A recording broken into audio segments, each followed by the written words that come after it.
जय श्री कृष्ण चैतन्य प्रभु नित्यानंद श्री अद्वैत गदाधर आदि गौर भक्तवृंद।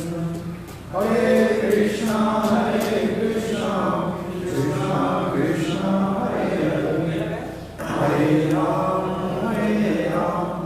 राम राम हरे हरे। श्री कृष्ण बलराम वृंदावन के भाग्यशाली भक्तों, भगवद गीता यथारूप के भक्ति शास्त्री के पूर्णाहुति के 18वें अध्याय के अंतिम चौथे चरण में है संजय की भविष्यवाणी अथवा संजय का मत। तो भगवद गीता शुरू हुई थी धृतराष्ट्र से के प्रश्न से कि धर्म क्षेत्र कुरुक्षेत्र में मेरे पुत्र और पांडु के पुत्र इकट्ठे हुए हैं, क्या किया? और अब संजय उसको देगा उत्तर।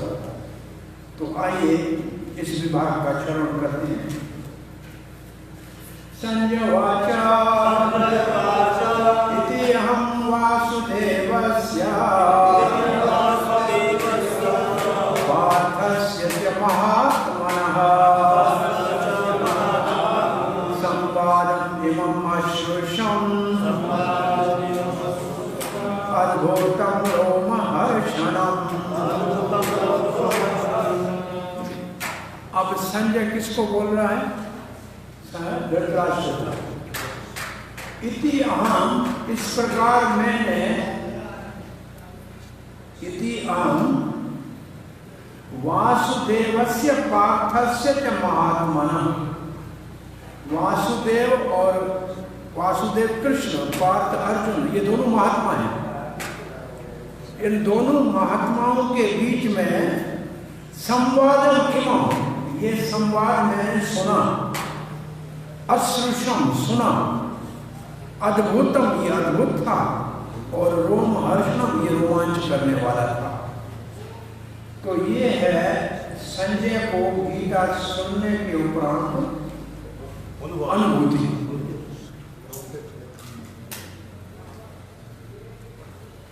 बलदेव विद्याभूषण लिखते हैं, शास्त्र तो पूरा हो गया गीता, अब संजय धृतराष्ट्र को कथा की पूर्णाहुति करके विराम दे रहे हैं कथा को। क्या कहते हैं कि ये संवाद बड़ा अद्भुत है, किसके लिए? आश्चर्यजनक है, बहुत आश्चर्यजनक है। किसके लिए? चेतना के लिए। क्यों? क्योंकि इससे पहले कभी ऐसी चर्चा हुई ही नहीं है मानव समाज में। ये जो गीता का संवाद अर्जुन और कृष्ण के बीच में हुआ है, ऐसा संवाद सीधा भगवान का भक्त के संग कभी धरती पे हुआ ही नहीं है, इसलिए ये अति अद्भुत है। और इसको सुन के मेरे शरीर में रोमांच हो गया। श्री प्रभुपाद लिखते हैं, गीता के आरंभ में धृतराष्ट्र का प्रश्न है संजय से, क्या हुआ कुरुक्षेत्र की युद्ध भूमि में। और ये सारी महाभारत पूरी की कथा विशेष रूप से इस गीता के 18 अध्याय संजय के हृदय में उसके गुरुदेव व्यास के द्वारा प्रकट हुआ। तो प्रभुपाद यहाँ हमें ये जानकारी दे रहे हैं, सूचना दे रहे हैं कि व्यासदेव भी इसी कुल का है, एक दृष्टि से देखा जाए तो। सत्यवती का पुत्र है और पराशर का पुत्र है, और सत्यवती फिर शांतनु के साथ विवाह हुआ तो वो फिर भीष्म की माता है, और व्यासदेव के द्वारा ही पांडु धृतराष्ट्र और विदुर उत्पन्न हुए हैं वियोग से। तो व्यासदेव का सीधा संबंध है कुरुवंश से का। एक दिन व्यासदेव आए और आते रहते थे व्यासदेव सत्यवती माता से मिलने के लिए। तो एक दिन आए तो धृतराष्ट्र को कहा कि कुल का विनाश तो होने वाला ही है, ये भावी है, इसको टाला नहीं जा सकता। अब चाहें तो मैं आपको दिव्य दृष्टि देखता हूँ कि आप देख सकते हैं, तो मैं कुल का विनाश नहीं देख सकता हूँ, संजय को दे दीजिए, ये मुझे बताएगा। तो संजय को व्यासदेव ने दिव्य दृष्टि दी। प्रभुपाद जी यहाँ लिखते हैं संजय व्यासदेव का शिष्य। अब जैसे हम भी कहते हैं गुरु क्या देता है शिष्य को? दिव्य ज्ञान हृदय प्रकाशित हो। और दिव्य दृष्टि का अर्थ ये है कि उसके हृदय में जो भी वो देखना चाहे, जैसे हम अगर अपनी भक्ति करते हुए हृदय को शुद्ध करने और हमारे हृदय में दिव्य दृष्टि हो जाए तो धारावाहिक कृष्ण की लीलाओं का प्रभाव हो जाएगा। तो ऐसे संजय ने युद्ध से पहले भी बहुत सी अनुभूति किया और फिर युद्ध में संजय था। संजय युद्ध में क्या हुआ था? 10वें दिन में जब भीष्म पितामह सरसैया के ऊपर गिर पड़ा तो धृतराष्ट्र के पास आके समाचार दिया कि ये हो गया। मतलब पहले से बताओ क्या हुआ था। तो पहले से ये बता रहा है, इसका मतलब 10 दिन युद्ध तो हो ही चुका है। उसके बाद संजय घर में बता रहा है। लेकिन ये संजय जो हो रहा था उसको देख रहा था और जो मन में था वो भी उसको पता लगता है। मन की भावों को भी जानता था। ये व्यास की कृपा से उसको दृष्टि थी। और मानो कि 18 दिन युद्ध चला तो उसके बाद 8 दिन युद्ध का समाचार घर में बैठे ही सुनाया, महल में बैठे हुए ही सुनाया। वहीं से बैठ के युद्ध का सारा समाचार वो दूर देख सकते थे और बता सकते थे। जैसे आज कहीं कोई क्रिकेट मैच हो रही है दुबई में और हम यहाँ बैठ कर उसका समाचार सुनते हैं, तो इस प्रकार से उस वक्त भी ऐसा सूक्ष्म साधन था जिसके द्वारा दूर की चीजों को देखा जा सकता था, परंतु उसके लिए बिजली की जरूरत नहीं थी या कोई मशीन की जरूरत नहीं थी। वो तो दिव्य था। जैसे आज भी परमाणु शस्त्र है, परंतु पहले मंत्र से होता था, अब मंत्र से नहीं हो रहा, इससे भी सूक्ष्म था। तो ये सूक्ष्म एक दिव्य ज्ञान था जो व्यासदेव ने संजय को दिया था। और इसलिए युद्ध की सारी जानकारी जो कुछ भी हुआ संजय ने धृतराष्ट्र को सुना। और ये जो कृष्ण और अर्जुन के बीच में संवाद था वो बड़ा अद्भुत था। ये दो महात्माओं के बीच में संवाद था और ऐसा संवाद पहले कभी इस धरती पे हुआ ही नहीं हुआ और फिर होगा भी नहीं। और प्रभुपाद जी न हुआ है न होगा ऐसे कहा। और प्रभुपाद जी आगे लगते हैं क्या इसमें अद्भुत था? प्रभुपाद जी लिखते हैं इसमें अद्भुत ये था कि स्वयं भगवान अपने मुख से अपनी शक्तियों का, यहाँ एक लाइन ये बड़ी महत्वपूर्ण है, इसको ठीक तरह से पढ़ के देखो। और अपने द्वारा अपनी शक्ति के विषय में जीवात्मा अर्जुन से वर्णन कर रहे थे जो परम भगवत भक्त था। भगवान श्री कृष्ण अपने विषय में और उसकी शक्तियों के विषय में जीवात्मा अर्जुन से वर्णन कर रहे हैं। And his energy to the living is क्या लिखा है? लाइन क्या लिखा है? अंग्रेजी में क्या लिखा है? So he is speaking about himself and his energies to the living entities, to the living entity Arjun. भगवान अपनी ही शक्ति को अपने विषय में बता रहे थे। और ये कैसा जीव था? एक महान भक्त था। इसको सीधा सा प्रभुपाद लिखना क्या चाहते हैं कि दो महात्माओं को ऐसे कोई न समझे कि अर्जुन और कृष्ण एक ही है। कृष्ण भगवान है, अर्जुन जीव है, परंतु भक्त है। प्रभुपाद ने इतना लंबा लिखने का क्योंकि वहां लिखा है दोनों महात्मा है। तो अगर दोनों महात्मा है तो दोनों बराबर है क्या? नहीं, दोनों बराबर नहीं। कृष्ण भगवान है, अर्जुन जीव है, परंतु शुद्ध भक्त है। ये प्रभुपाद जी के महात्मा की परिभाषा कि दोनों महात्मा है लेकिन फिर भी दोनों में अंतर है। अब प्रभुपाद जी कहते हैं अगर हम अर्जुन के चरण चिन्हों में चले और उसने जैसे कृष्ण को समझा ऐसे हम समझें तो हमारा जीवन सुखी और सफल हो जाएगा। अपने जीवन में सुख और सफलता चाहते हैं तो अर्जुन के चरण चिन्हों में चलकर कृष्ण को समझना चाहिए। और संजय को ये अनुभूति हो गई। अर्जुन संजय ये समझना शुरू हो गया और उसको जो अनुभूति हुई संजय को वो धृतराष्ट्र को बताने लगा।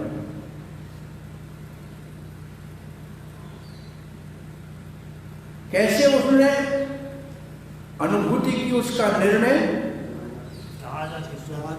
अभी बताएगा कि जहां श्री कृष्ण और अर्जुन होंगे वहीं विजय होगी। आगे का श्लोक पढ़ते हैं 75। व्यास प्रसादाश्रुतान्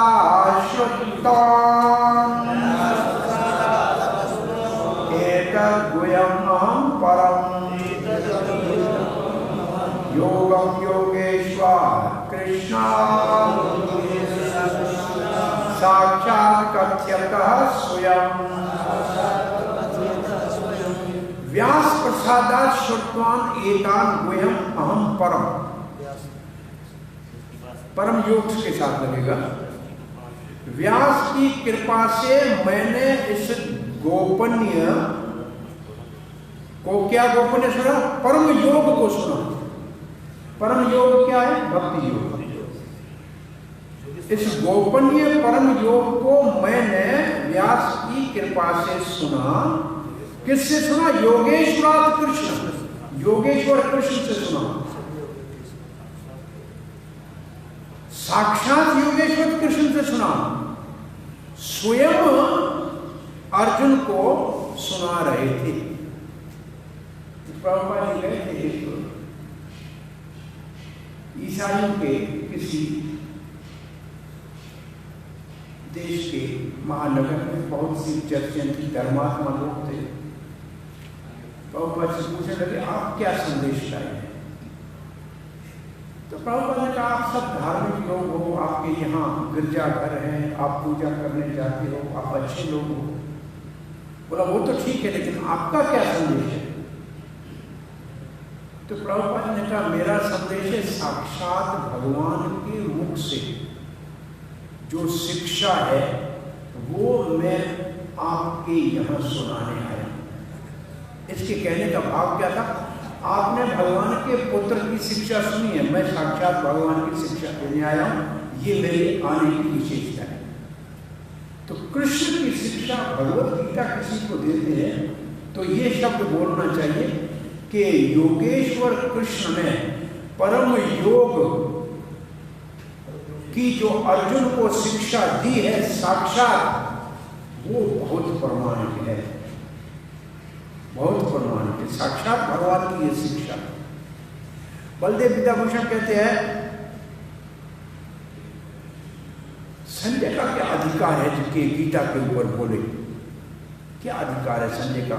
बोलते हैं उन्होंने ये व्यास की कृपा से, उसका अधिकार है गुरु कृपा। अब प्रभुपाद जी इस सिद्धांत को लेकर आगे कहेंगे गीता को समझना है, कृष्ण को समझना है तो गुरु की कृपा चाहिए, नहीं तो संभव नहीं।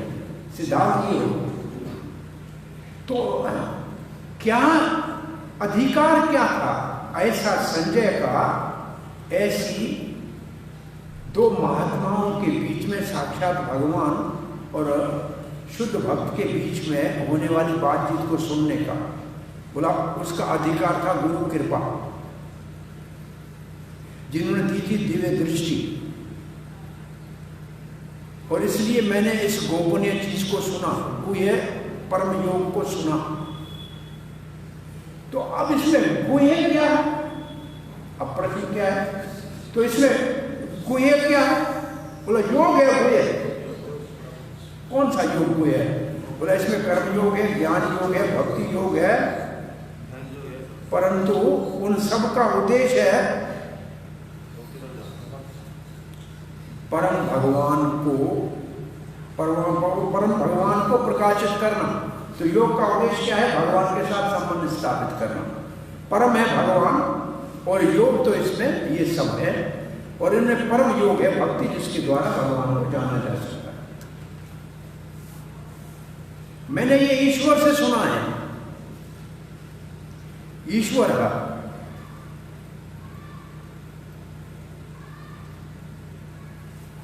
और वो तो सबका स्वामी है, ईश्वर है तो सबका स्वामी है, चाहे देवता हो या मानव हो।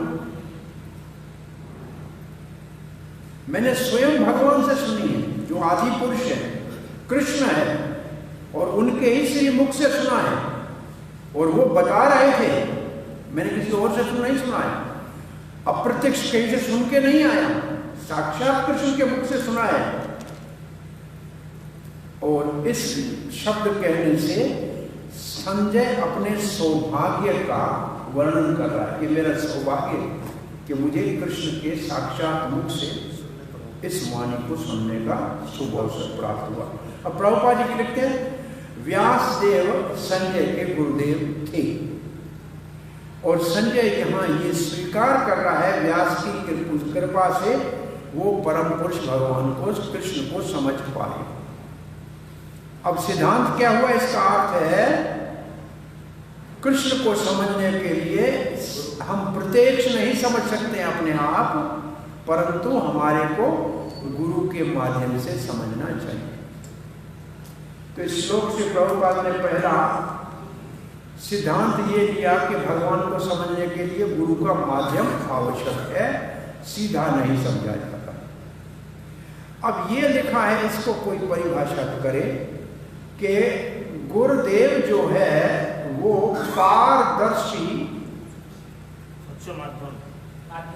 पारदर्शी माध्यम है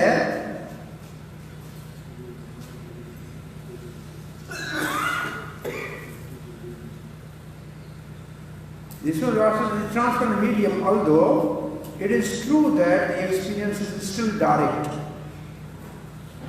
अब जब वो ऊपर डायरेक्ट लिखा था ना, सीधा भगवान को नहीं समझ सकते हैं, कहते अभी भी वास्तव में सीधा ही भगवान को समझ रहे हैं, परंतु पारदर्शी गुरु के माध्यम से। तो पारदर्शी गुरु किसको कहते हैं? जो गुरु अनुभव किया है, भगवत साक्षात्कार हुआ है,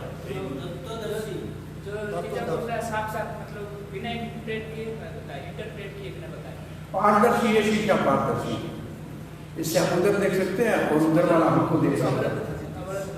ऐसे इसको पारदर्शी कहते हैं जिसके दोनों तरफ देखा जा सकता है। तो ऐसी क्या चीज गुरु में होनी चाहिए जो पारदर्शी होनी चाहिए? आध्यात्मिक भौतिक दोनों में समझ सकते हैं। हमने आपको पढ़ाया है और आपने लिखा भी है एक बार ये शब्द अपने इससे पहले वाले पेपर में। पारदर्शी माने जिस शिष्य का जो संशय है वो तो समझ सकते हैं, तब तो आगे पारदर्शी गुरु, शिष्य का तो प्रश्न ही नहीं। शास्त्र में जो पारदर्शी गुरु का मतलब क्या है? गुरु का जो होता है क्या? परंपरा से जुड़ा जो शास्त्र भगवान, देखो पीछे प्रभुपाद जी लिखते उसके शब्द को पढ़ो, दोबारा लास्ट शब्द को पढ़ो।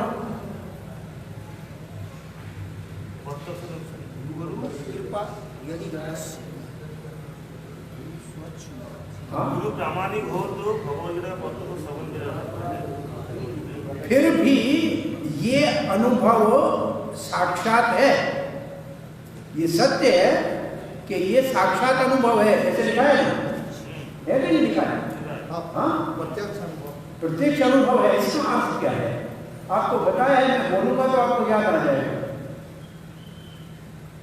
पारदर्शी का अर्थ भगवान की कृपा परंपरा से गुरु के माध्यम से शिष्य तक पहुंचे और शिष्य की सेवा गुरु के माध्यम से, परंपरा के माध्यम से भगवान तक पहुंचे।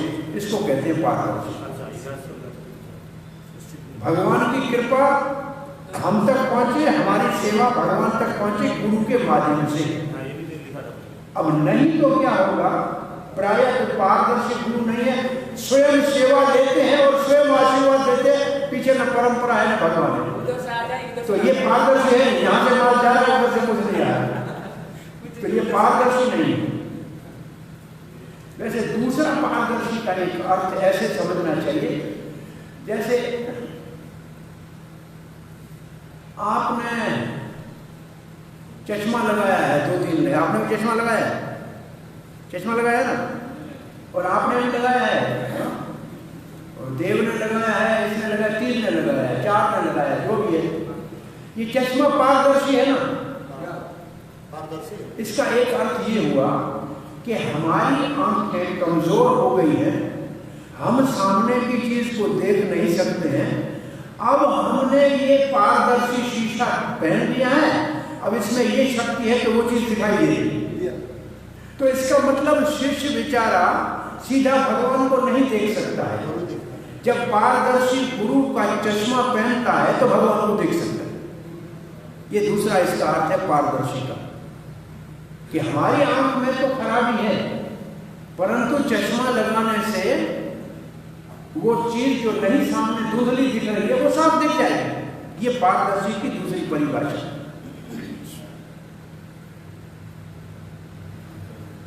अब ऐसे भी आपने चश्मे देखे होंगे जिसमें आपकी आंख नहीं दिखती, आप सबको देखते हैं, काले वाले। तो ये पारदर्शी नहीं है, काले वाले चश्मे। इसका मतलब जो काले धंधे वाले गुरु है वो पारदर्शी नहीं है, वो काला नहीं होना चाहिए, पारदर्शी होना चाहिए। ये पारदर्शी की परिभाषा समझ में आई? ओके, हरे कृष्ण।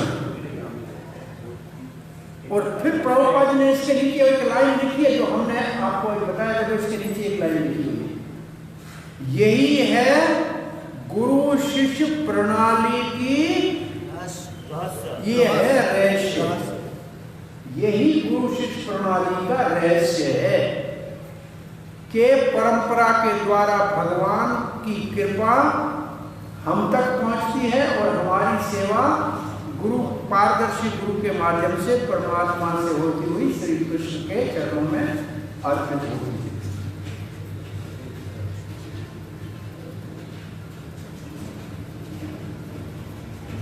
अगर प्रमाणिक गुरुदेव है वो जो भगवत गीता बता रहा है, तो साक्षात कृष्ण अर्जुन को बता रहा है, ऐसे ही उसका प्रभाव होगा।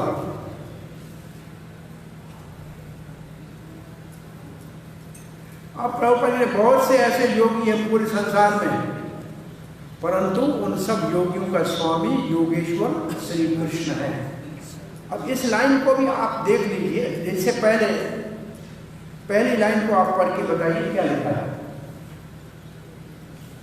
अगर कोई प्रमाणिक गुरु के मुख से गीता सुनता है तो साक्षात कृष्ण से अर्जुन ने सुनी, वैसा ही लाभ होगा। तो अर्जुन को क्या लाभ? अर्जुन ने क्या किया? भगवान के आगे का पालन किया, अपने संबंधों को त्याग दिया, सारा धर्मान परित्याग। इसका अर्थ है कि प्रभुपाद ने गीता का प्रचार किया तो बहुत से लोग सब धर्मान परित्याग करके घर छोड़ के, परिवार छोड़ के साधु बन गए, समाज छोड़ के जाते। तो प्रमाणिक गुरु के प्रचार से ये आपको प्रत्यक्ष फल मिलना चाहिए। नहीं तो बहुत सी जगहों पे हम जाके बहुत प्रचार करते हैं, लेकिन एक भी व्यक्ति अगर भक्त नहीं बन रहा है, इसका मतलब अभी हमारा उतना पारदर्शी काम नहीं है। देखो, यही भगवत गीता प्रभुपाद जी बोल रहे थे तो पूरी दुनिया के अंदर इतना बड़ा आंदोलन हो गया, और अभी कितने लोग इसके ऊपर, भगवत गीता के ऊपर कितना ज्यादा जोर जोर से बोले, लेकिन कुछ भी नहीं हो रहा। तो ये जो प्रमाणिक गुरु का रहस्य है परंपरा का, उसका चमत्कार है, हमारी विद्वता का चमत्कार नहीं। ये बहुत बड़ी बात है उनके प्रभाव से इतना बड़ा गीता का चमत्कार हो गया पूरे विश्व में। और प्राय प्रभुपाद ने जहां भी सामान्य में बोला, भगवत गीता के ऊपर बोला, कभी नहीं बोला भागवत चरित्र, भक्तों के बीच में और चीजें बोली, बाहर केवल भगवत गीता के ऊपर बोले। और भगवत गीता को प्रभुपाद जी हर श्लोक को कहाँ किसके साथ कैसे बोलना है, उससे क्या अर्थ निकलते हैं, इसमें बहुत दक्ष। जो प्रभुपाद के सेक्रेटरी थे वो एक बार कहीं गीता के ऐसे जगह पे गए थे तो उन्होंने उनको लिखा कि हर श्लोक को कहाँ लगाना चाहिए, किस समय लगाना चाहिए, इसमें बहुत बड़े दक्ष। और आप कई जगहों पे भागवत में भगवत गीता के श्लोक प्रभुपाद ने यही श्लोक वहां दिए हुए हैं, लेकिन वो अलग जगह पे अलग ही दृष्टिकोण से दिए हुए। तो ये प्रभुपाद की दक्षता थी। अब प्रभुपाद जी लिखते हैं, इसका अर्थ है कि जो प्रमाणिक गुरु है वो क्या कहेगा, गीता बोलेगा तो वो कहेगा गीता का सार, और वो है कृष्ण का शरण लो। प्रमाणिक गुरु कहेगा कृष्ण का शरण लो, और तथाकथित गुरु कहेगा मेरा शरण लो। ये दोनों में अंतर। प्रमाणिक गुरु कहेगा कृष्ण का शरण लो,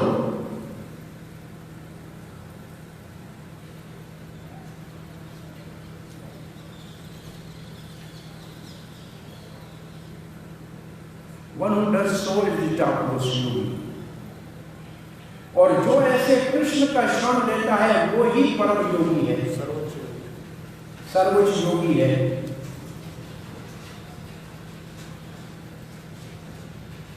और ये है योगी नाम अपनी सर्वेशाम में सिद्ध होता।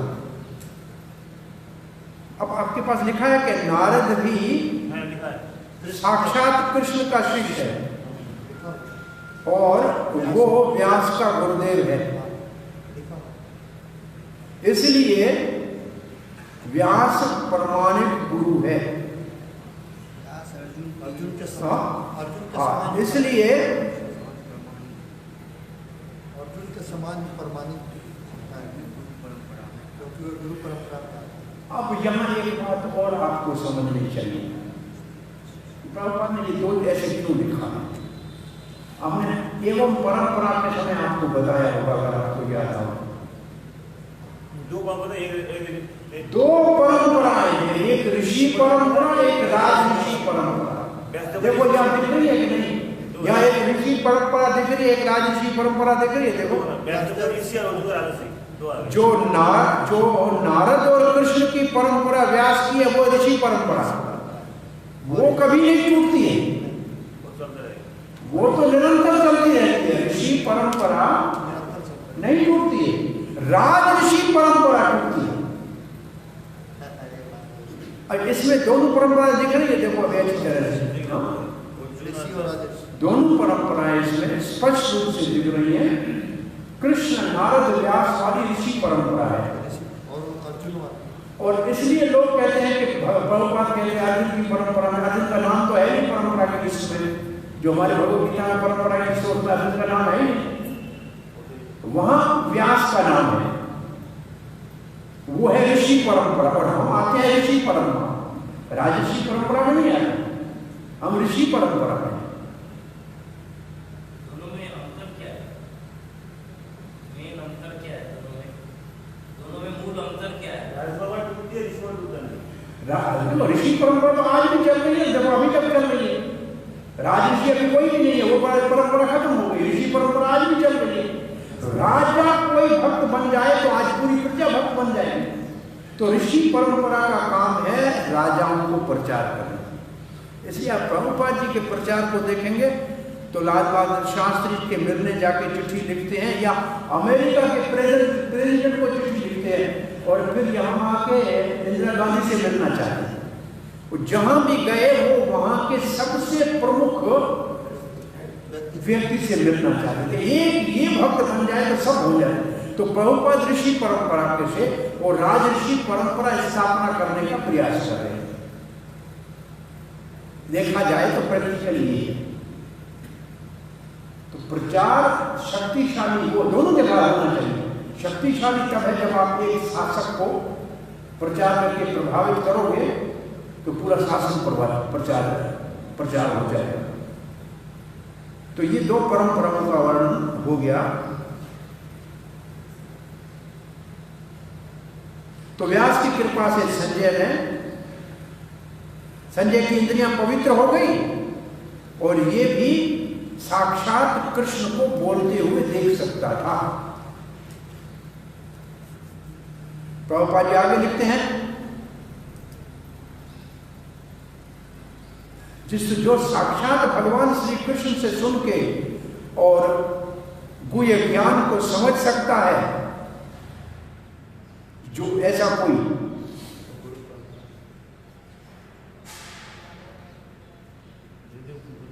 यदि वह गुरु परंपरा नहीं तो वह श्री कृष्ण की वार्ता नहीं। क्या लिखा है? One who directly hears Krishna can understand this confident knowledge.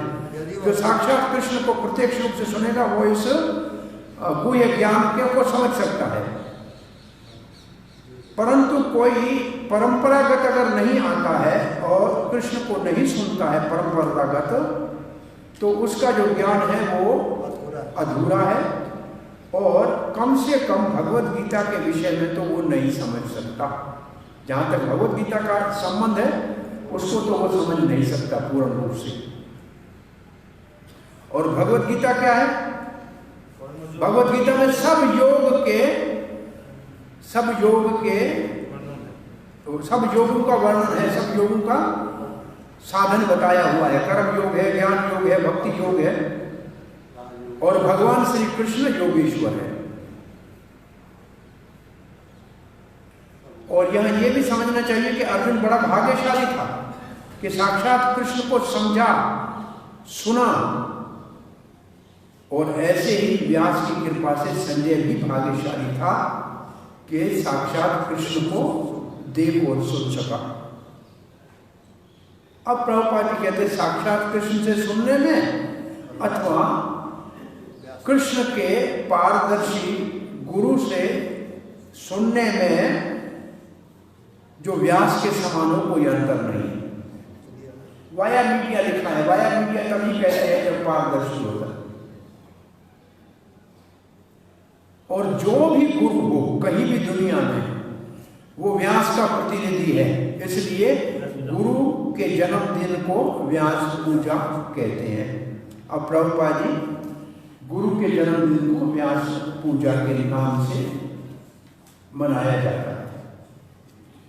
वैसे सामान्य लोग व्यास पूर्णिमा पे ही गुरु पूजा कराते हैं, लेकिन हमारे पास स्थान में गुरु पूजा गुरु के जन्मदिन में होती है। ऐसे भी अंतर क्यों? व्यासदेव के जन्मदिन पे मैं अपनी पूजा कराऊं गुरु को बन के, इसका मतलब मैं व्यास बन गया, इसका मतलब मायावाद हो गया ना। मायावाद हो गया ना कि मैं व्यास बन गया, इसका अर्थ तो ये हुआ। तो प्राय मायावादी ऐसे करते हैं, भाई हम व्यास नहीं बन सकते। आप व्यास बन सकते हो क्या? नहीं बन सकते, व्यास तो है पहले से। हम व्यास की परंपरा के प्रतिनिधि बन सकते हैं। तो इसलिए मायावादी वैसे करते हैं और वैष्णव गुरु के जन्मदिन को व्यास के बाद पूजा करके मनाते हैं। ये दोनों में अंतर। और वो जो इनिशिएशन मनाते हैं, तो दीक्षा लेते तब मनाते हैं। दीक्षा लेते हैं तब मनाते हैं। कोई के महाराज होते हैं जो प्रभुपाद से मिले हैं, दीक्षा लिए तब मनाते हैं। वो अपनी व्यास पूजा वो मनाते हैं, हमारा जन्म उस दिन हुआ है। ऐसा कोई मनाता है वो भी अच्छी बात है कि भाई वैसे मेरी माता ने जब तक जन्म को तो महत्व नहीं है, गुरु से जो मैंने दीक्षा ली वही मेरा जन्म है। ये और थोड़ा उन्नत हो गया। ये भी सिद्धांत में बहुत उचित। राजन संस्मृत्य संवादम एवं अद्भुतम केशव अर्जुन्यो पुण्यम हृष्यामि च मोह। हे महाराज धृतराष्ट्र, संस्मृत्य उसका मैं पुनः जैसे स्मरण करता हूँ, वो तो बात हो चुकी, लेकिन जैसे मैं उसका स्मरण करता हूँ, संवादम एवं अद्भुतम, इस अद्भुत संवाद का केशव और अर्जुन के बीच में हुआ वो पुण्य है। वो पुण्य है, पाप नाशक है। हर्ष्यामि मुहुः, बार बार मैं हर्षित हो जाता हूँ। इससे ये है कि बार बार गीता का स्मरण करना चाहिए, तो हर्षित हो जाएगा और पुण्य का उदय होगा। भाई पुण्य उदय होगा कि नहीं होगा? भागवत में लिखा है, सुनता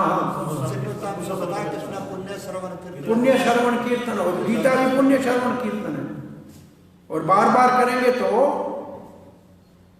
हर्षित हो जाएंगे। ये भी पुण्य है। हर्षित कैसे हो जाएंगे बार बार सुनने से? भगवान का चिंतन होगा, स्मरण होगा, हृदय शुद्ध होगा, अंदर से जो हमारा अभद्र है वो खत्म अनुभूति होगी। बार बार सुनने से। और भगवान पुण्य होगा, पवित्र होंगे तो क्या होगा कि हर्षित होंगे। हृदय से अभद्रानि विद्नोति हृदय सुयेषु। शुद्ध हो जाएगा, कलमश दूर हो जाएगा। हर्षित शब्द और कहाँ आपने पढ़ा है, किस श्लोक में पढ़ा है? तो महर्षि तो जाए थे गांडी में संस्कृत हंसता। हाँ, गांडी में संस्कृत ब्रह्म भूता प्रसन्न आत्मा न सोचती, प्रसन्न आत्मा हर्षति। हर्षति, हाँ। इसका मतलब बार बार गीता सुनेंगे तो मुक्त हो जाओगे, ब्रह्मभूत हो जाओगे, इंद्रियां पवित्र हो जाएंगे, अभद्र खत्म। पुण्य उदय हो, पुण्य होगा का मतलब हृदय शुद्ध हो जाएगा। इसका मतलब ब्रह्मभूत हो जाएंगे, तभी प्रसन्न होंगे ना। हर्षति का मतलब आनंदम होगा।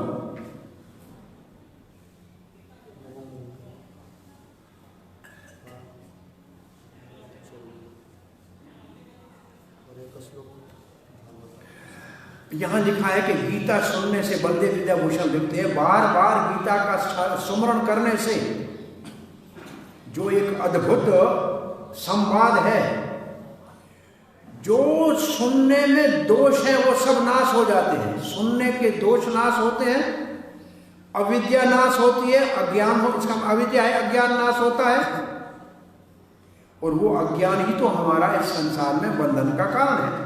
सुनने का दोष क्या है? हाँ, सुनने का दोष खत्म होता है। सुनने का दोष कैसे? किसका?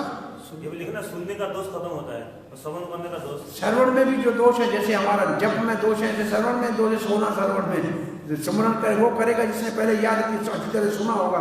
आप ठीक तरह से सुनोगे तो बात जाके याद करोगे, सुना नहीं होगा तो क्या याद करोगे? बार बार स्मरण करने से श्रवण का दोष लिखा है, श्रवण के जो दोष है, which destroy all fault of hearer, सुनने वाले के सारे दोष समाप्त कर देता है।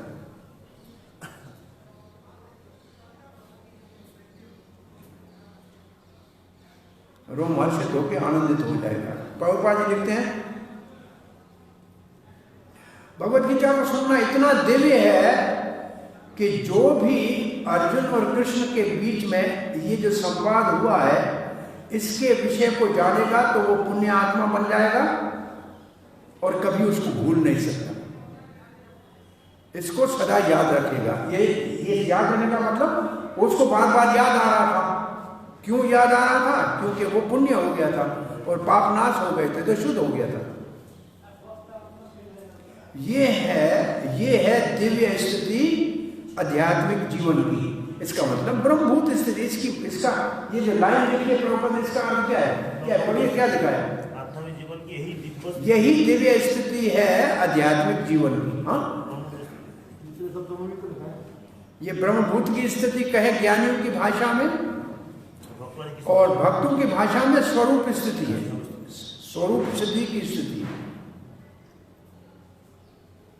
अगर हम सही परंपरागत प्रमाणित व्यक्ति से गीता सुनेंगे तो साक्षात कृष्ण से गीता सुनने से जो फल मिलता है, वैसे ही पूर्ण कृष्ण भावना को प्राप्त हो करेंगे। और कृष्ण भावना का फल क्या है? कि हम प्रबुद्ध होते जाएंगे, अधिक प्रबुद्ध होते जाएंगे और हर्षित जीवन में आनंद की अनुभूति करेंगे। केवल उस समय नहीं, हर समय आनंद में रहेंगे। 77 तत्स संस्मृत्य रूपम अत्यद्भुतम हरे विस्मयो में महान राजन दृश्यामि च पुनः पुनः। वो पहली और लास्ट लाइन तो वही है, देखो इसमें हाँ दोनों में वही है, बाकी बीच की दो लाइनों में अंतर है। उसमें क्या था, इसमें क्या था, उसमें था पुण्य है और क्या था वो उसमें था कृष्ण अर्जुन के बीच में संवाद को सुनने से पुण्य हुआ, और यहाँ लिखा है वहां सुनने की बात है, यहाँ देखने की बात है। वहां सुना था, यहाँ देखा। ये क्या देखा जो इतना अद्भुत है, ये है विश्व रूप की बात कि वो विश्व रूप जो किसी ने पहले नहीं देखा, जो अर्जुन को कृष्ण ने दिखाया ना, वो मैंने देखा, मैं उसको भूल नहीं सकता हूँ, बार बार मुझे याद आता है। ये बलदेव विद्याभूषण कहते हैं ये है विश्व रूप की ओर। कौन से रूप की वर्णन कर रहा है? विश्व रूप। तत्व ही है, यहाँ तत्व का अर्थ है यहाँ विश्व रूप जो भगवान ने अर्जुन को दिखाया, इतना ही दिखाया। श्री प्रभुपाद लिखते हैं व्यास की कृपा से संजय भी भगवान के विश्व रूप का दर्शन कर पाया जो भगवान ने अर्जुन को दिखाया था। ये पहली लाइन है, ठीक है। अब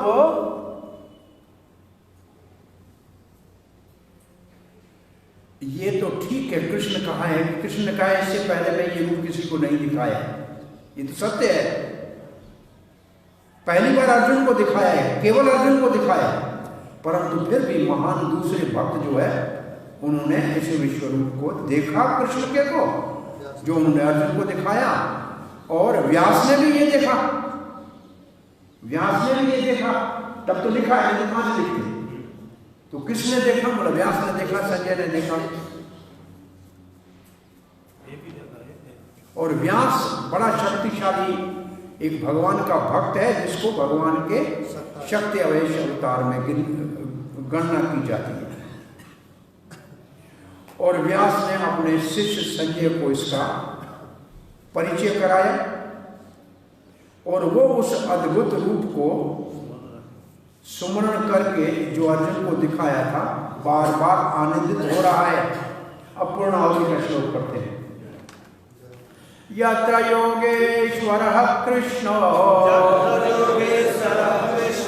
यत्र पार्थो धनुर्धरः तत्र श्रीविद्यो भूते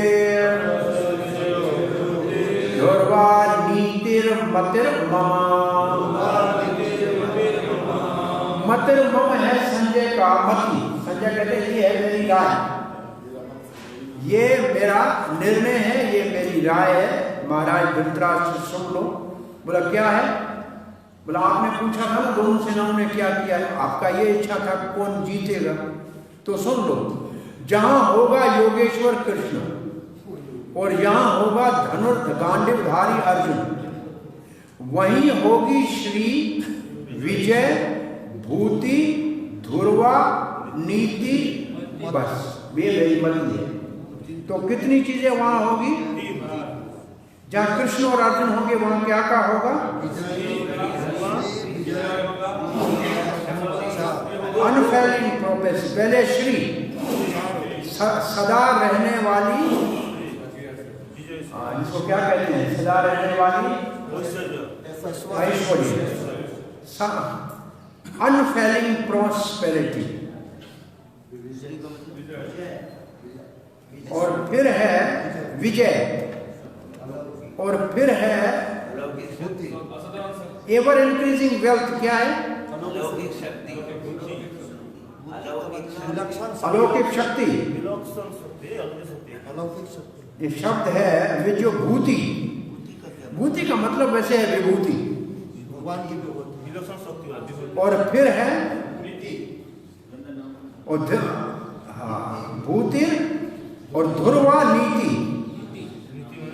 जो नीति है, नीति का मतलब नीति हमारी भाषा में तो नीति ही होगा, शास्त्र सम्मत है, शास्त्र सिद्धांत। चक्रवर्ती पाद ने तो वही हमने कहा आपको लिख दिया है, यहाँ कल बताया आपको, दोबारा नहीं पढ़ रहे हैं।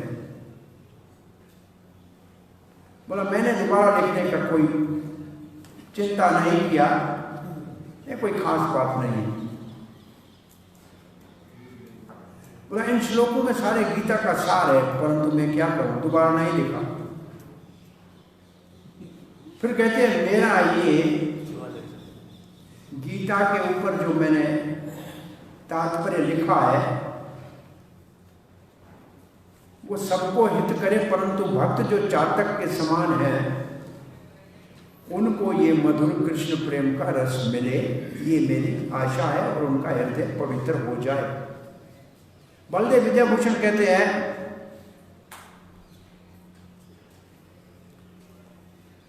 धृतराष्ट्र आप अपने पुत्रों के विजय के सपने को अब छोड़ दीजिए।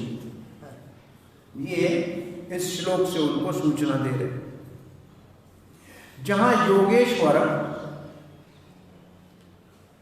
इसका मतलब योगेश्वर का अर्थ लिखा है जिसका संबंध सब जीवों के साथ है। योगेश्वर का एक अर्थ है जिसका संबंध सब जीवों के साथ है। Master who is related to all beings. भाई योग का अर्थ क्या है? जुड़ना। हम नहीं जुड़े तो हमारी गलती है, लेकिन भगवान तो हमसे जुड़ा हुआ है ना। तो योगेश्वर का एक नया अर्थ क्या सीखा हमने? जिसका संबंध सब जीवों के साथ जिसका संबंध है। कोई पूछे प्रमाण क्या है, तो सबके हृदय में परमात्मा के रूप में बैठा है ना। तो योगेश्वर की एक ये परिभाषा है।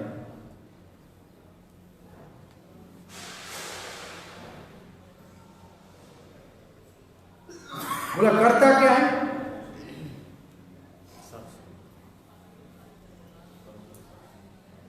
Who brings into motion and maintain the form of all other living entities. वो सबको प्रेरणा देता है। ये परमात्मा की परिभाषा है।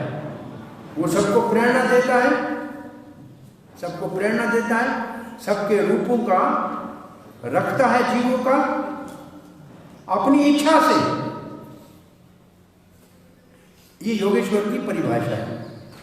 जहां कृष्ण होगा, कौन सा कृष्ण? ये होगा एक योगेश्वर कृष्ण। अब दूसरा कृष्ण की परिभाषा देते हैं। वो कृष्ण जो वसुदेव का पुत्र है, वो जहां होगा, बोला कौन सा? बोला जो अर्जुन का जो सारथी बना है वो कृष्ण। अब कृष्ण की तीन परिभाषाएं दे रहे हैं। योगेश्वर कृष्ण, वसुदेव नंदन कृष्ण और पांच सारथी कृष्ण।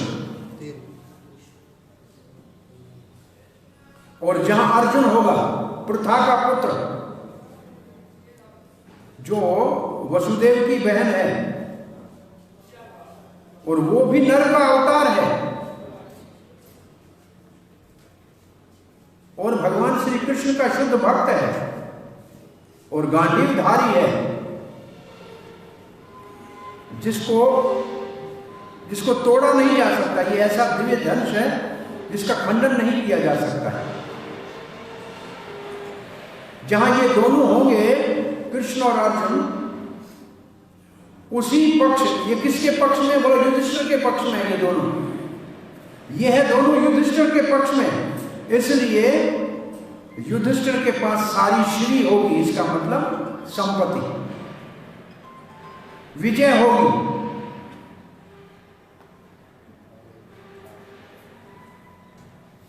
भूति होगी। भूति का अर्थ लिखा है great superiority, causing the defeat of enemy. शत्रु के ऊपर विजय प्राप्त करके सम्राट बनाने वाला, constant increase of the royal wealth. विभूति, भूति का अर्थ विभूति, जैसे उसको सम्राट बनाएगा। और फिर ध्रुवा होगा। वो कब तक रहेगा? बोला ध्रुवा। ध्रुवा का मतलब नित्य, सदा रहने वाला। और फिर होगा नीति। नीति का मतलब न्याय। तो ध्रुवा का अर्थ क्या है? ध्रुव का मतलब अटल, सदा रहने वाला।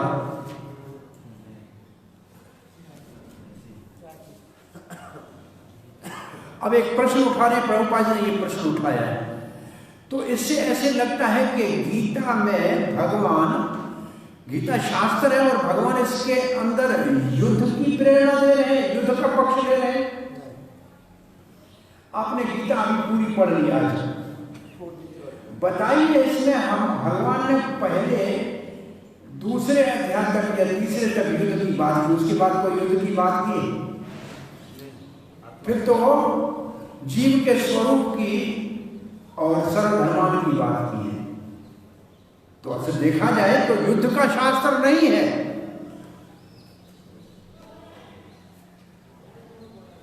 बलदेव विद्याभूषण लिखते हैं, मानव के लिए जो मुख्य संदेश है गीता का और उपदेश है वो है मन मना भव मत भक्तो मध्याजी नाम उसका और सर्वधर्मान परित्यज। गीता कोई युद्ध के लिए नहीं है, मन मना और सर्वधर्मान सिखाने के लिए ये गीता का मुख्य उद्देश्य है। और ये स्पष्ट होता है 4 वर्णों आश्रमों के अपने कार्य के द्वारा सर्वधर्मान बनना और मनमना बनना। बोला फिर वर्णाश्रम का वर्णन क्यों वर्णन किया है? बोला हृदय की शुद्धि के लिए, हृदय की शुद्धि के लिए, सामान्य लोगों को सिखाने के लिए। किसके लिए? बोला सनिष्ठ और परिनिष्ठ के लिए। ये निरपेक्ष के लिए नहीं है, सनिष्ठ और परिनिष्ठ के लिए।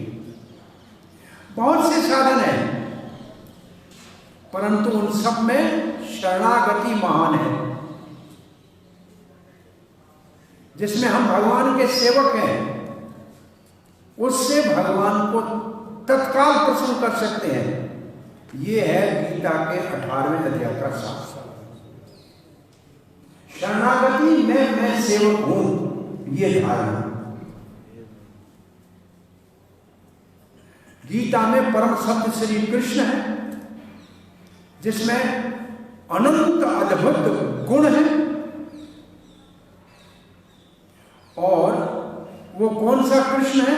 जिन्होंने यशोदा का दूध पिया है, यशोदा का स्तनपान किया है। और वो कृष्ण जो पार्थसारथी के नाम से प्रसिद्ध है। मेरी इच्छाओं की मैंने पूर्ति कर ली, बलदेव विद्याभूषण कहते हैं। और मैं इस गीता के दुग्ध सागर का रसास्वादन कर रहा हूं।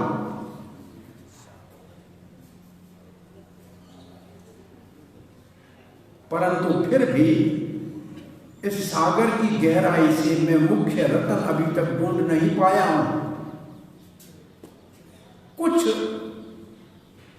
कुछ हद तक मैं समझ पाया हूं। अब बलदेव विद्याभूषण की निम्रता है कि मैं इस दूध गीता के दूध सागर की गहराई में जो असली रत्न है उस तक नहीं पहुंचा हूं, कुछ मात्रा में समझ पाया। तो आपने भक्ति शास्त्र के सब समझ गए क्या? थोड़ा प्रसाद उनका किणक है। और बड़े सावधानी से विद्याभूषण गीता भूषण को यहां पूरा करते हैं। जिन भक्तों में लोलुप्य है गोविंद के प्रेम को प्राप्त करने की और जिसके ऊपर कृपा है उसको ये गीता का तात्पर्य पवित्र करेगा। और पवित्र हो जाओ इस कार्य से आप। श्रील प्रभुपाद जी का तात्पर्य काफी लंबा है, आइए अब इसका रसास्वादन करते हैं। गीता का आरंभ धृतराष्ट्र के प्रश्न के साथ हुआ है और उसकी आशा है कि हमारे पुत्रों की विजय होगी, क्योंकि हमारे साथ भीष्म, द्रोण, कर्ण जैसे अजय योद्धा है जो कभी हारे नहीं है। ये उसकी उनको आशा थी कि हमारी विजय होगी। परंतु जब युद्ध का सारा समाचार संजय बता रहा तो कहते हैं आप इस आशा में मत रखो। मेरा मत ये है कि जहां कृष्ण और अर्जुन है वहीं भाग्य की देवी रहेगी, वहीं सौभाग्य रहेगा।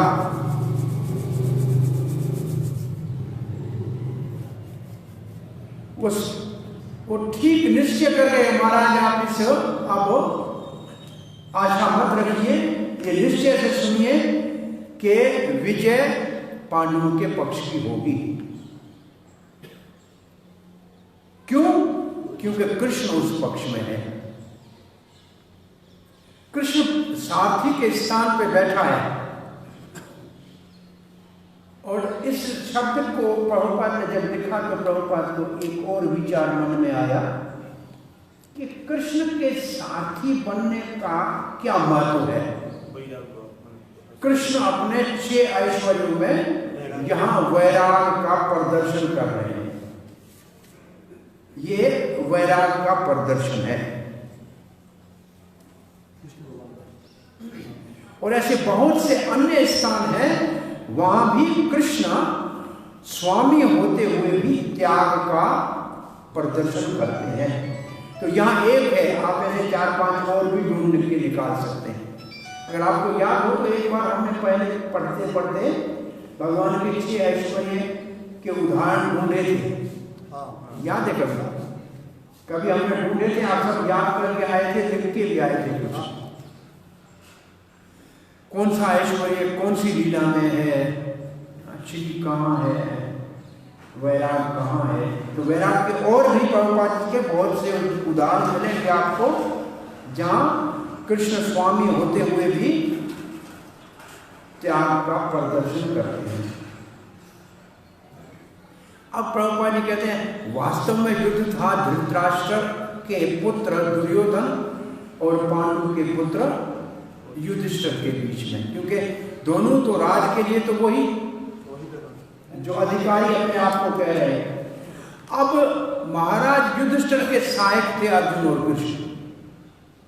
ये बात यहां बताई। अर्जुन तो युद्ध नहीं कर रहा था, वो तो महाराज युधिष्ठिर के सहायक थे। और क्योंकि कृष्ण और अर्जुन उनके सहायक थे, इसलिए विजय जरूर हो गई।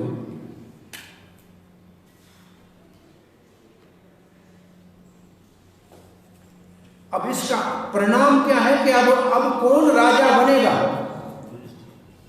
और संजय ने यहां भविष्यवाणी कर दी कि अब सत्ता युधिष्ठिर के पक्ष में जाएगी। इसमें लिखा है, ऐसे करना है, अंग्रेजी में ऐसे लिखा है, इसका अर्थ ये नहीं निकलेगा, रूल विल गो देयर, ऐसे लिखा है कुछ। अब सत्ता परिवर्तन होगा, इसका अर्थ ये है। वैसे भगवान ने कहा मैं धर्म स्थापन करने आया। कौन सा धर्म स्थापन करने आया? धर्मराज को ही तो स्थापन करने आया। धर्मराज को स्वयं साक्षात पुरुष युधिष्ठिर धर्मराज को स्थापित करने आए। ये धर्म की परिभाषा, मूर्तिमान धर्म को स्थापित किया है। और ये भी भविष्यवाणी की गई क्या कि युधिष्ठिर विजय के उपरांत बहुत फलेगा फूलेगा। ये है भूति की परिभाषा। वो इसलिए नहीं क्योंकि ये धर्मात्मा है, परंतु इसलिए कि वो नीतिवान है और कभी झूठ नहीं बोला है अपने जीवन में। अजात शत्रु एक विशेष नाम है युधिष्ठिर का। तो युधिष्ठिर की प्रभूति बढ़ेगी, प्रभुता बढ़ेगी। वो भूति का अर्थ है प्रभुता, उसकी प्रभुता बढ़ेगी युद्ध के उपरांत। ये है भूति की परिभाषा। कुछ कम बुद्धि वाले हैं, वो कहते हैं भगवत गीता 2 मित्रों के बीच में बातचीत है, इसके क्या महत्व है। परंतु ऐसे 2 मित्रों की बातचीत को शास्त्र नहीं कहा जाता। और कुछ ऐसे भी कह सकते हैं कि अर्जुन को कृष्ण ने युद्ध के लिए उकसाया, वो तो नीति नहीं है, अनीति है। परंतु वास्तव में यहां स्पष्ट कहा जा रहा है भगवान का गीता का उपदेश परम नीति है। परम नीति लिखा है, क्या लिखा है? परम आदेश नहीं, मर्यादा होना चाहिए। हाँ, देखो मॉरलिटी के लिए क्या लिखा है? इंस्ट्रक्शन इन मॉरलिटी, सुप्रीम इंस्ट्रक्शन इन मॉरलिटी, क्या लिखा है? भगवत गीता नीति का परम आदेश है। नीति का परम आदेश है। और मैंने क्या शब्द बताया आपको? मर्यादा मर्यादा मर्यादा हाँ, मर्यादा। नीति और मर्यादा का फर्क है। क्या क्या प्रश्न है? युधिष्ठिर महाराज को यह धर्म संस्थापन के बोला गया है क्या? सर्वधर्मान् परित्यज्य मामेकं शरणं बोले भगवान बोले धर्म संस्थापना था। इधर क्या युधिष्ठिर महाराज को आक्षेप देकर बोला जाता है? युधिष्ठिर महाराज को क्या? जैसे भगवत गीता में श्लोक है ना, धर्म संस्थापना था संभवामि युगे युगे, और ये आप बता रहे हैं युधिष्ठिर महाराज के लिए कर रहे हैं। क्या आप समझे नहीं?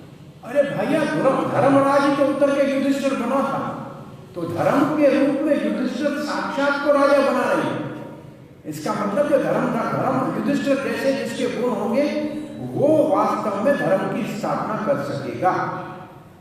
युधिष्ठिर धर्मराज था, तो धर्मराज को स्थापित कर, धर्म का राज इस्तेमाल कर रहे हैं।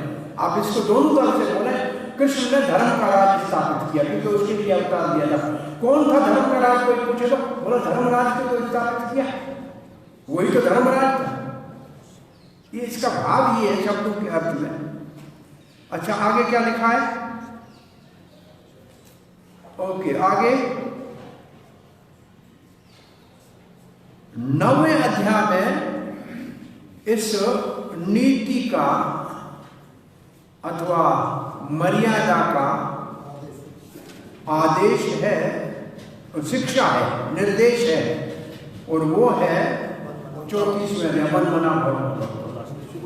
और इसी को गीता का परम उद्देश्य कहा है प्रभुपाद जी ने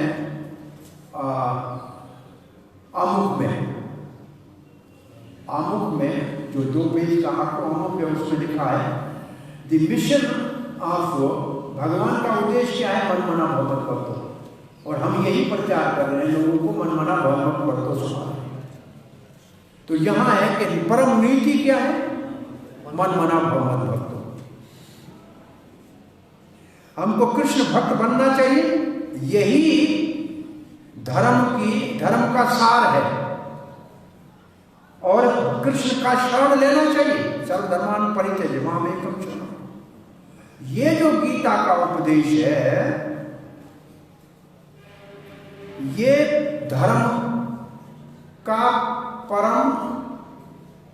की परम नीति और मर्यादा का सार है। दूसरे जो साधन है वो पवित्र कर सकते हैं हमको, परंतु ये जो गीता का अंतिम उपदेश है, ये धर्म की नीति का सार है। कृष्ण का शरण लेना, यही 18वें अध्याय का सार है।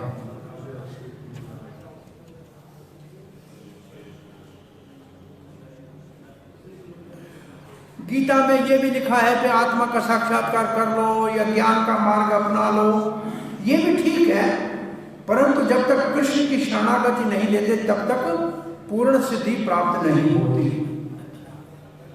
तो अब क्या समझना चाहिए यहाँ?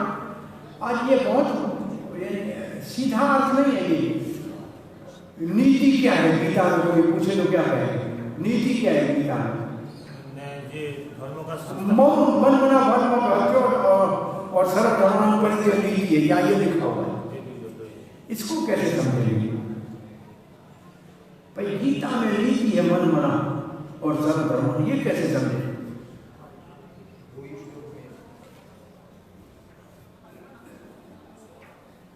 हाँ जी, इसके ऊपर विचार करना।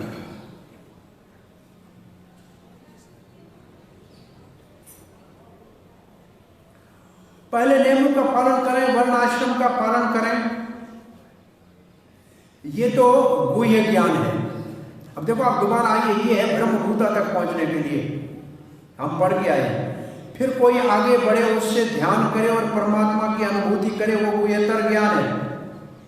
और फिर कोई कृष्ण का शरण ले, तो ये गुह्यतम ज्ञान है, पूर्ण कृष्ण भावना। ये 18 अध्याय का सार है। ये कल हमने इसके ऊपर चर्चा की थी। देख रहे हैं, ये वही लाइन है, ब्रह्म, परमात्मा और भगवान, सनिष्ठ, परिनिष्ठ और एक भगवत गीता का और भी स्वरूप है। क्या है वो? विचारधारा है। वास्तविक सत्य भगवान कृष्ण, वास्तविक सत्य भगवान श्री कृष्ण है और उसको 3 स्तर पे अनुभूति की जा सकती है, ब्रह्म, परमात्मा और भागवत, परंतु भगवान की अनुभूति पूर्ण है। अब देखिए वही बात ऊपर वाली को दोबारा दूसरे ढंग से लिखा है, उसी को दूसरे ढंग से लिखा है। भगवान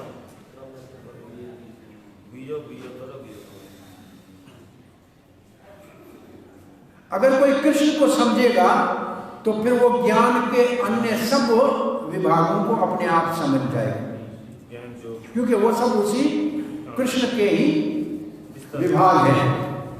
माता जी डब्बा दूध का वो चला गया है कि देखो। अब प्रभुपाद लिखते हैं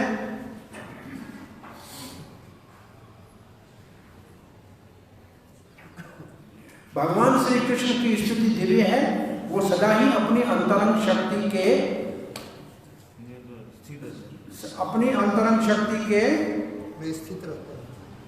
में स्थित रहते हैं। और अब देखो ये बहुत ध्यान से पढ़ने की लाइन है, पढ़िए जरा। जीव उनकी शक्ति से प्रकट है और अच्छा, जीव उसकी शक्ति से प्रकट है। कौन सी शक्ति से प्रकट है? देखो ये बहुत बड़ा रहस्य का लाइन है। पाओ इस लाइन को अंडरलाइन कीजिए, ये बहुत बड़ी महत्वपूर्ण लाइन है। क्या लिखा है? जीव उनकी शक्ति से प्रकट है। अब जीव उसकी शक्ति से प्रकट है। 15 अध्याय में क्या बोला है? मन मना भाव तो बना मई और यहाँ क्या लिखे प्रभुपाद जी? शक्ति से प्रकट है। कौन सी शक्ति से जीव प्रकट होता है? ये प्रश्न होता है। पराशक्ति और पराशक्ति शक्तियां तो है ही दो, एक अंदर है एक बाहर है, एक तत्रिष्ट।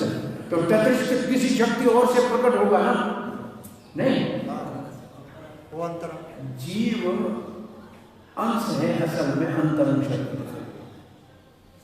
सीधा कृष्ण का नहीं, अंतरंग शक्ति के माध्यम से है।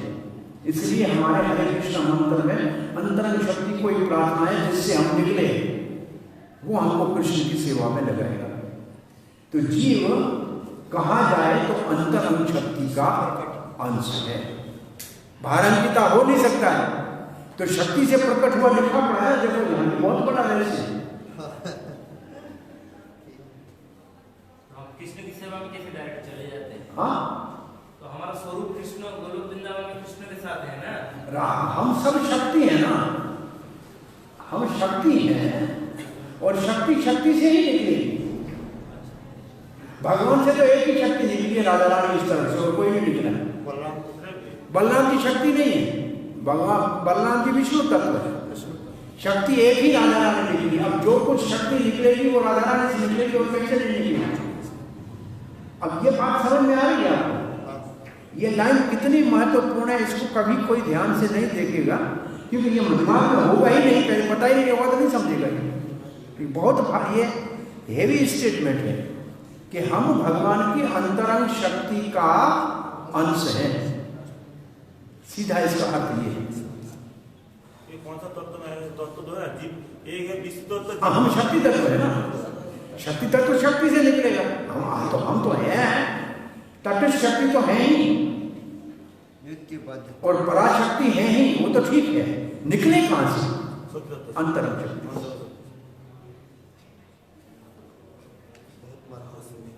अच्छा जी,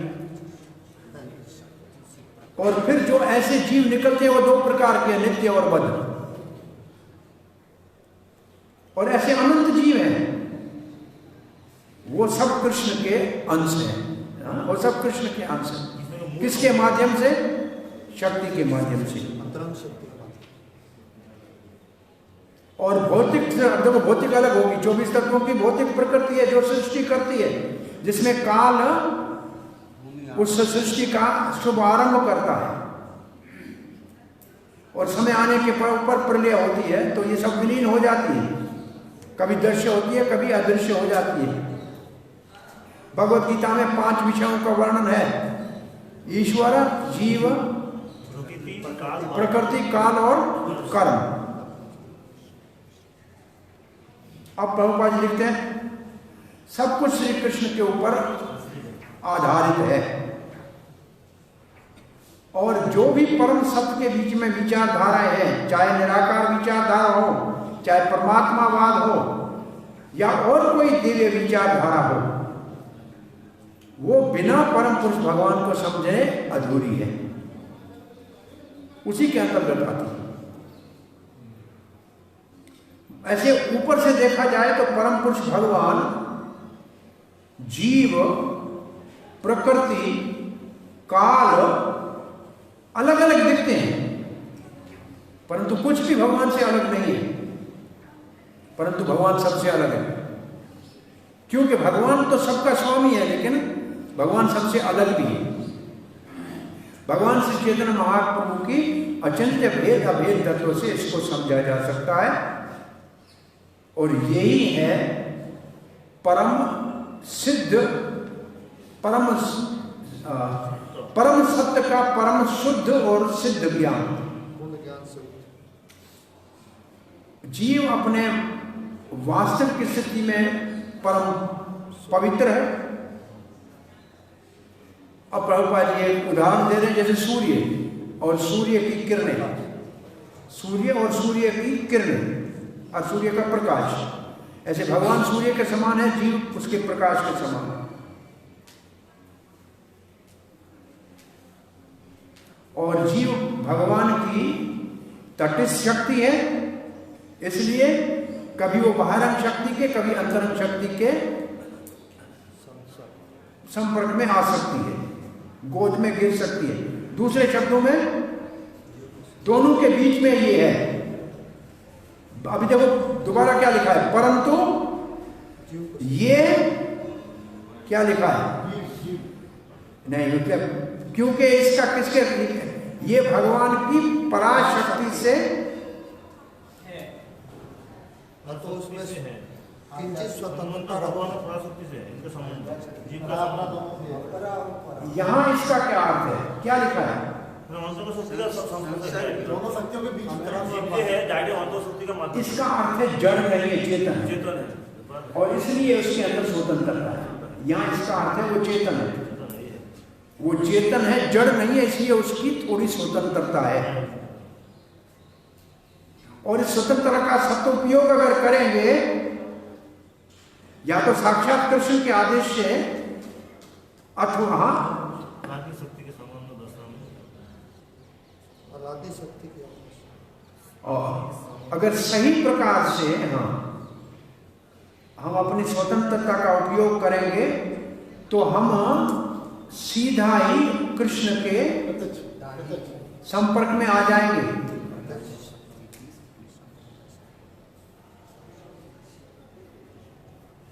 तब हम अपने आनंदमय स्थिति का, शक्ति का, क्या हलादिनी शक्ति का अनुभूति कर सकते। क्या ये लास्ट लाइन को समझाइए जरा।